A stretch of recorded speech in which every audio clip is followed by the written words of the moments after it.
Chapter 15. When morning came, Brahma and Uddhava rose early, and came and spake together, in joy greeting, and they were moved to shake hands, though such a proceeding was not according to the fashion of the country, save betwixt relatives. And it came to pass that they were much together during the day, and in the evening they walked together, but touched not one the other. Now on the second day, when they walked together, they held hands. And on the third day they joined arms. And on the fourth day they kissed each other. And after that they were only separated at night when they slept. But it came to pass that they were so delighted with each other that they sat up nearly all night, so as not to be separate. And all the while they neglected not their devotion to almost. But finally they sat up all night, sleeping not, save in each other's arms.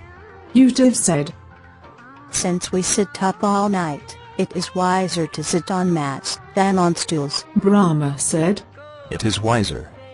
So they provided mats, half raised and half spread down, for a season, and finally laid the mats full length, and they laid down together.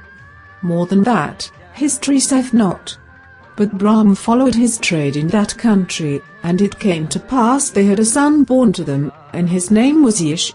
And in time another son, and his name was Vas, and then Jetuen, and Vidi, and Uz, and Sait.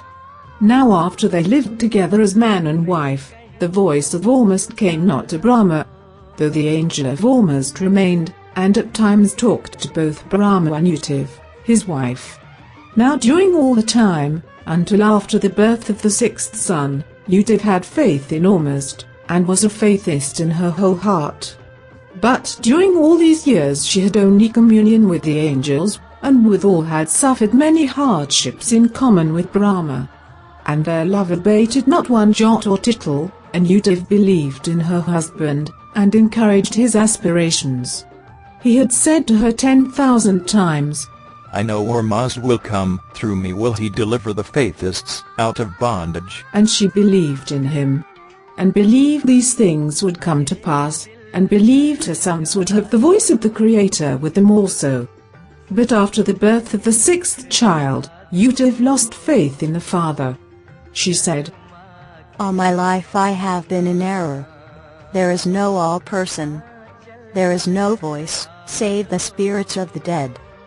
And they know little more of heaven than we. The Creator is dumb, like the wind, his voice like the wind, it speaketh nothing. And after that, she ceased to use the name Almost, or father, but said, Elin, after the manner of the ancients. And Brahma ceased more to speak in presence of Uddhava of the coming of Almost to himself.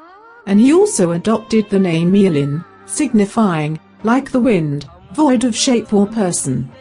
Whilst this state of unbelief was upon them, they had another child born to them, and they called his name Hog, signifying, fact, or without inspiration, an animal that rooteth in the ground. Uddhava weaned Hog when he was 3 years old, and, on the day following, the voice of God came to Brahma, saying, Brahma, Brahma. And Brahma said, Here am I, O Eolin. And the father said, Be thou faithful another 18 years. I shall be with thee to the end. Brahma was so delighted, he ran home and told Uddhava, but she rejoiced not. She made no answer. Silently she looked upward for a long while, and then she said, 18 years. Hog will be 21. And I will be old.